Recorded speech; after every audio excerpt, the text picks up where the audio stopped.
Marvin, c'est un petit peu notre profil parfait. Donc, délégué de sa classe, un parcours sans faute, même si sa mère se demande encore ce qu'il fait en CCA, elle a des doutes, il faut le dire. Donc, Marvin va nous parler aussi d'un sujet assez sérieux, les enjeux financiers de la loi Hadopi. Donc, pour l'instant, ça paraît technique, et il y a des risques que ça le soit. Donc, écoutons Marvin.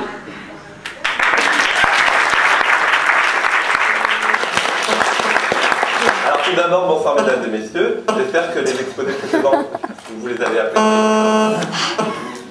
Moi, je vais vous parler d'un sujet un peu différent, qui sont les enjeux financiers de la loi Hadopi. Alors, la loi Hadopi, tout d'abord, avant de commencer, je voudrais vous poser une question à tous. Dans cette salle, qui télécharge illégalement? Qui va l'avouer? C'est la question. Vous ne pas vraiment. Soit j'ai affaire à de bons samaritains, soit à une belle recherche de menteurs. Mais ce n'est pas grave, ne vous inquiétez pas. Donc pour l'instant, je vais vous parler de l'historique d'Hadopi. Alors Hadopi, il faut savoir qu'elle a été instituée par cet homme, Frédéric Mitterrand, donc le ministre de la Culture, encore à faire remaniement, qui voulait répondre aux manifestations des producteurs et des maisons de disques, parce qu'en fait, le marché du disque n'est plus porteur. Maintenant, pour avoir de la musique, c'est sur votre iPod, et sur votre iPod, vous avez de la musique que grâce à Internet. Alors,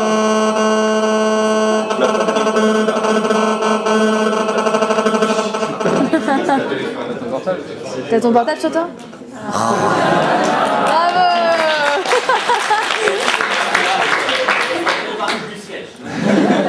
non, mais ça arrive, ne vous inquiétez pas. Vous m'entendez toujours là? Ouais. D'accord.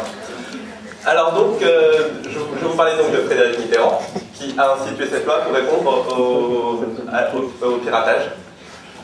Et il faut savoir que ça ne vous intéresse pas. Ce qui vous intéresse, c'est ce que vous risquez si vous téléchargez. Alors nous allons voir les sanctions prévues. La toute première sanction, c'est un mail. Un mail de votre fournisseur d'accès Internet, car oui, c'est lui qui vous piste, qui vous dit: nous vous avons pris en train de télécharger, ce que vous faites, c'est mal.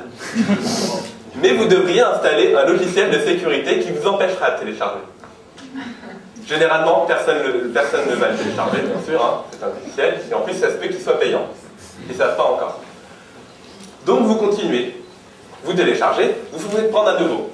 Qu'est-ce qui se passe? Cette fois, vous recevez une lettre. La lettre vous dit exactement la même chose que dans la première, que dans votre email, mais avec un ton quand même un peu plus ferme. Enfin, vous vous en fichez, vous balancez la lettre à la poubelle, et vous en recevez une troisième. La troisième vous dit quoi? Cette fois, la procédure est lancée, vous allez être condamné. Qu'est-ce que ça implique? Ça implique ceci. 1 500 € d'amende, si vous n'avez pas installé le logiciel. En gros, si vous payez 30 € à peu près le logiciel, c'est toujours plus économique. Et en plus des 1 500 € d'amende, ce qui, à mon sens, est quand même beaucoup plus problématique, donc on en conviendra, c'est la suspension de votre ligne.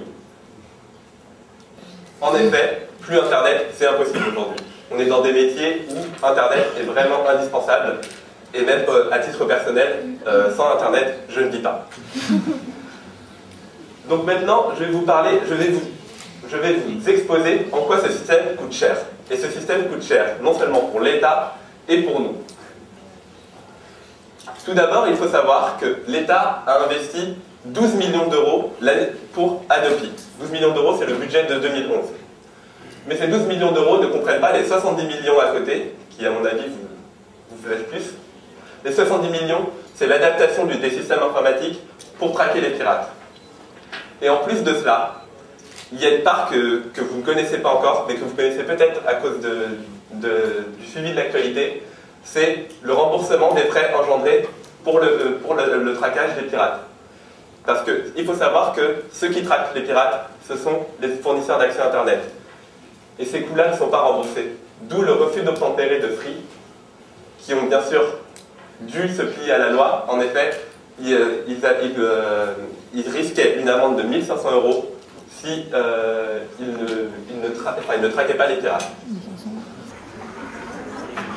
Mais concrètement, ce que ça nous coûte. J'étais à la Fnac récemment et je peux vous donner des prix, ou en tout cas des tranches. Donc un album, entre 15 et 30 euros.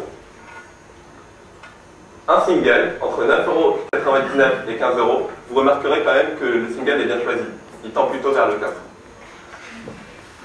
Le DVD, entre 15 € et 30 €. Le Blu-ray, parce qu'on est moderne, entre 20 et 40 €, sachant que je vous épargne l'achat de lecteurs Blu-ray, qui bien sûr est indispensable. Et enfin, la place de cinéma, entre 5 et 10 €, selon l'endroit où vous allez. Ces sommes peuvent vous paraître dérisoires. Mais si vous multipliez cela par tous les films que vous aimez et tous les artistes que vous voulez écouter, la culture coûte cher. Mais ce système est rentable sur le long terme. Et je vais vous montrer pourquoi. Parce que l'État a installé il y a très peu de temps la carte musique jeune. C'est une fierté. Sachez-le. Donc la carte musique jeune ne concerne malheureusement pas les professionnels, puisque vous avez, à mon sens, tous plus de 25 ans. Mais ça vous permettra de télécharger à moins 50%. Imaginez-vous, vous téléchargez pour 50 €, vous n'en paierez que 25, alors qu'avant vous en payez 0. Ensuite, on va prendre un raisonnement simplifié. Ce raisonnement, alors bien sûr vous avez deux options. La première, vous arrêtez de télécharger. Dans ce cas-là, vous allez acheter des places de cinéma, des DVD, des CD, et vous allez payer un formidable impôt très rentable que je connais depuis cette année grâce à la S3CCA et Madame Morel, qui n'est pas là ce soir, la taxe sur la valeur ajoutée. Très rentable, disais-vous. Ou alors, la deuxième option, vous continuez de télécharger. Et dans ce cas-là, ça revient encore plus cher. Car en plus des 1 500 € d'amende que vous allez payer, vous allez utiliser des substituts. Car comme je l'ai dit, Internet est indispensable, vous ne pouvez vivre sans.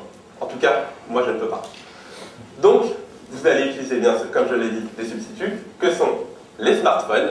Donc ici vous avez le plus populaire, l'iPhone, que tout le monde a bien sûr. Ou alors, les cybercafés, pour pouvoir aller sur Internet pendant un laps de temps limité, mais qui coûte quand même assez cher. Et au final, vous allez une nouvelle fois payer un impôt que vous connaissez très bien, la taxe sur la valeur ajoutée. Alors moi, je ne vais pas vous donner je vais pas vous dire d'avoir un avis, enfin, je ne vais pas vous exposer mon avis, mais je vais vous laisser choisir. Que vous soyez pour ou contre Adopi, personnellement, je m'en fiche un peu. Mais au moins, vous avez fait un choix, car vous ne pouvez pas être entre les deux. Mais, et cette fois, vous devez m'écouter, car ça va intéresser sûrement tout le monde. Si vous téléchargez illégalement juste un ou deux ou trois chansons, sachez que l'État s'en fiche un peu aussi. Ce qu'il veut, c'est attraper des hommes comme ceux-ci. Alors surtout, ne devenez pas cet homme. Celui qui télécharge à outrance, qui a 10 000 films partout chez lui, et qui ne peut pas se passer de son ordinateur. Sur ce, je vous souhaite une excellente soirée et je vous remercie de votre attention.